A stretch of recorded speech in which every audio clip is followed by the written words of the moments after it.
Her mother taught her a lesson about being kind, and it changed her life. I was not the least popular kid in my school, but I was probably in the bottom third.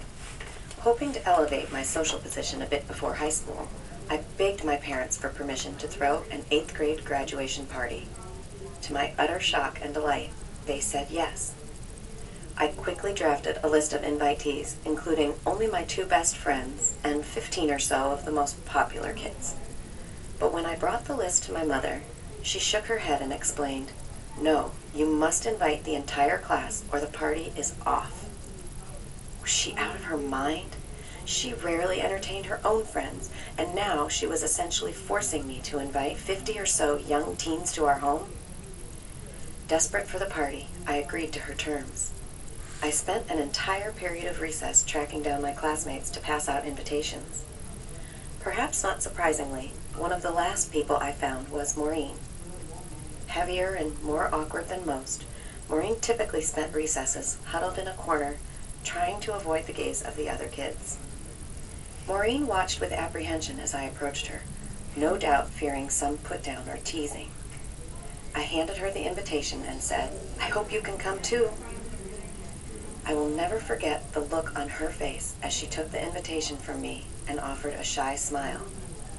At that moment, my mother's requirement to include everyone suddenly made perfect sense. Some 25 years later, my own daughter, Sophie, started preschool in our neighborhood. At the parent meeting, we were informed of a rigid school rule. Everyone is included.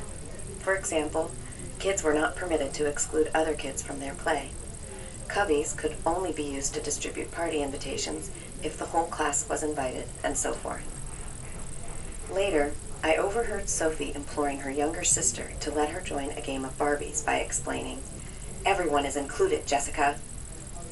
This poignant incident made me recall my own experience learning this mantra and made me reflect on how universally this tenet applied to almost every area of my life. I throw parties that are too crowded and that require too much preparation and cleanup. My small kids can get overwhelmed by the number of children at their birthday parties.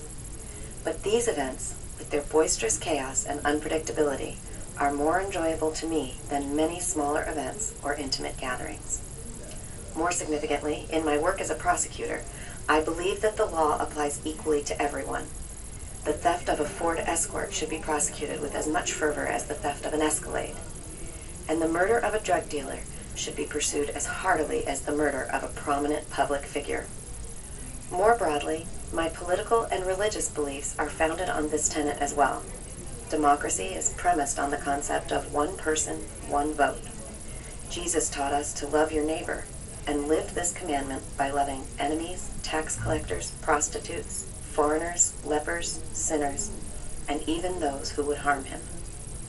The vivid memory of Maureen's happiness at being included in my party helps to remind me of the value of this core belief and to apply it even when it may be difficult to do so.